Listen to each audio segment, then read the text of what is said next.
Then Samson went to Gaza, and saw a prostitute there, and went in to her. The Gazites were told, "Samson has come here."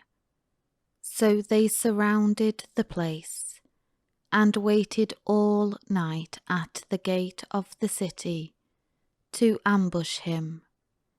They kept quiet all night, saying, "In the morning, when it is light, we will kill him." But Samson lay resting until midnight. Then at midnight he got up and took hold of the doors of the city gate and the two doorposts, and pulled them up, security bar and all, and he put them on his shoulders, and carried them up to the top of the hill, which is opposite Hebron. After this, he fell in love with a Philistine woman living in the valley of Sorek, whose name was Delilah. So the 5 lords, governors of the Philistines, came to her and said to her, "Persuade him, and see where his great strength lies, and find out how we may overpower him, so that we may bind him to subdue him. And each of us will give you 1,100 pieces of silver." So Delilah said to Samson, "Please tell me where your great strength lies, and with what you may be bound and subdued." Samson said to her, "If they bind me with 7 fresh cords, tendons that have not been dried, then I will be weak and be like any other man." Then the Philistine lords brought her 7 fresh cords that had not been dried, and she bound him with them. Now she had men lying in ambush in an inner room, and she said to him, "The Philistines are upon you, Samson."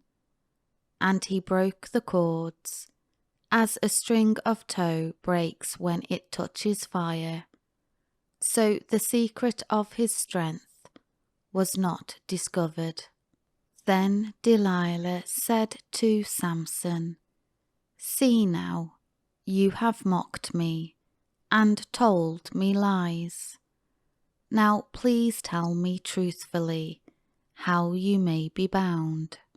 He said to her, "If they bind me tightly with new ropes that have not been used, then I will become weak and be like any other man." So Delilah took new ropes and bound him with them, and said to him, "The Philistines are upon you, Samson." And the men lying in ambush were in the inner room, but he snapped the ropes off his arms like sewing thread. Then Delilah said to Samson, "Until now you have mocked me and told me lies. Tell me truthfully with what you may be bound."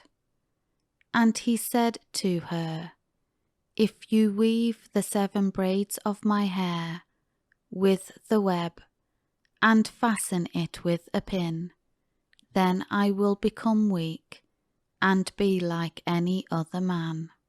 So while he slept, Delilah took the 7 locks, braids of his hair, and wove them into the web, and she fastened it with the pin of the loom, and said to him, The Philistines are upon you, Samson.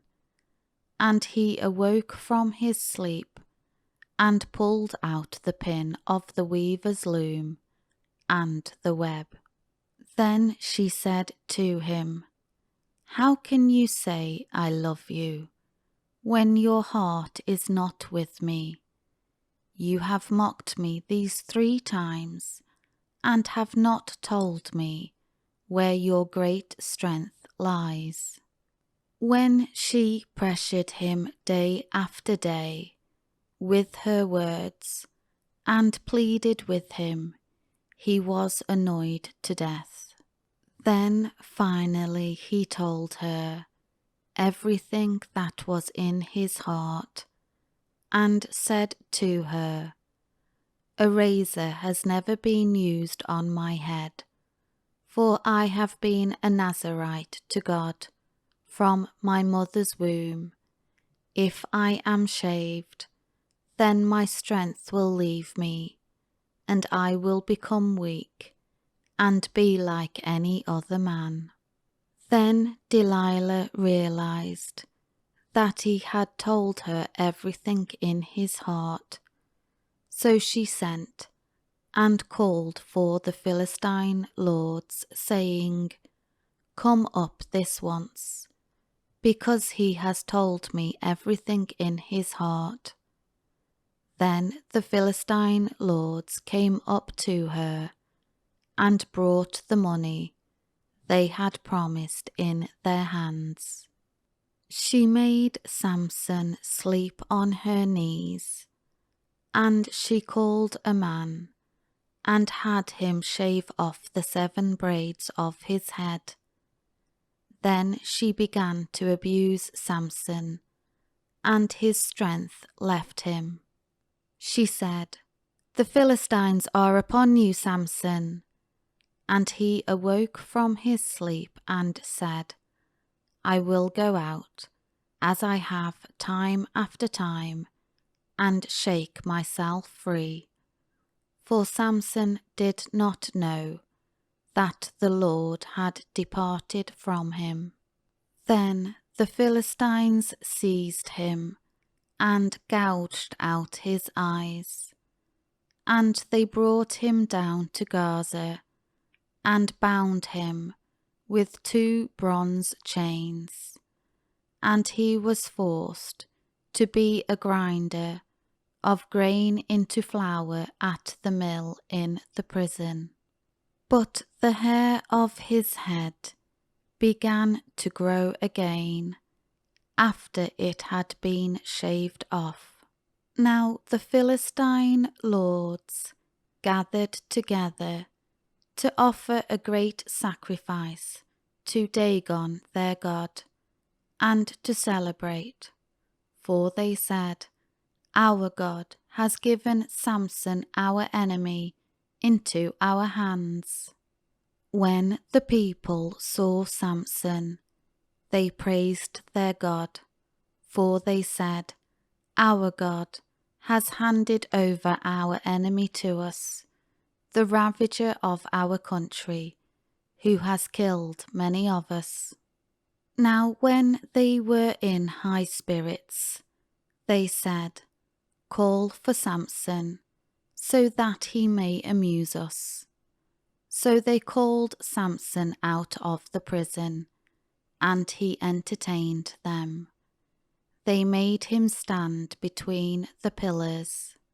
Then Samson said to the boy who held him by the hand, Let me feel the pillars on which the roof of the house rests, so that I may lean against them. Now the house was full of men and women.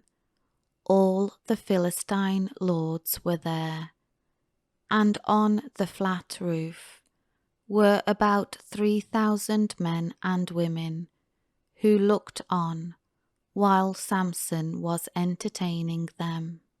Then Samson called to the Lord and said, O Lord God, please remember me, and please strengthen me just this one time, O God, and let me take vengeance on the Philistines for my 2 eyes.